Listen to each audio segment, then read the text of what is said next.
Ito guys yung ano ha, 3,400. Ayan ang muhon. Simula dyan hanggang doon, ang layo. 86 meters ang frontage ng anong koloteng to. May bakod ka na sa harapan, sa gilid. So yung kabilang side na lang at saka likod na lang ang babakuran mo dito. Meron na din dito CR. Pero ito tatanggalin to ha. Hanggang 15. Palugit ko sa kanila.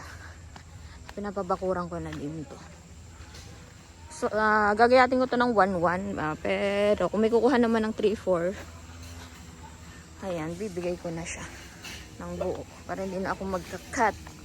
Ayan ang tanim niya. Hi, hello. Good morning. Yan, o di kay papayat. O di ka? Para ka nag-exercise na din. Biglang ganda ano. Nakita yung mga lansones Arnel! Arnel! Hindi ako rinig Kanino yon? Kasama gayon? Sa likod? Hindi. Nandun ang boundary? Ito ang boundary. Okay. Okay. So, kasama yun sa binigay sa kanilang 6,000. Okay. Dito lang pala yung property. Ito yung mga hatian. Hindi. 3-4 lang to diga? Simula doon. Bakit may bali? Siguro may bali yung ano. Okay. Yung lote sa likod, no? Kasi may nagkamuhon dito no? Oo, may mga. Hati-hati sila magkapatid kaya may bali. Okay. Sa kanila yon.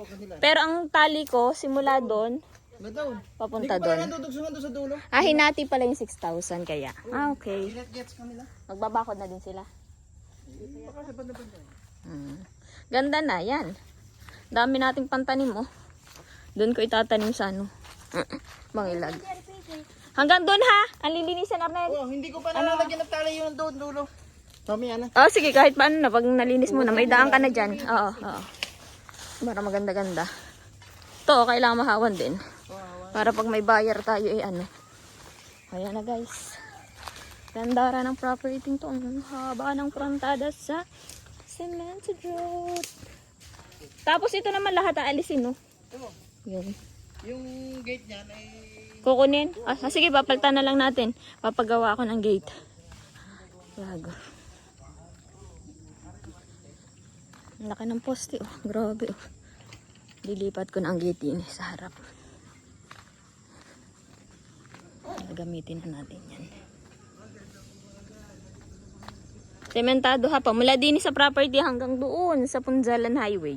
Ito pa Candelaria. Ito pa Chaong. So ang ganda ng location mo dito. Tchadern!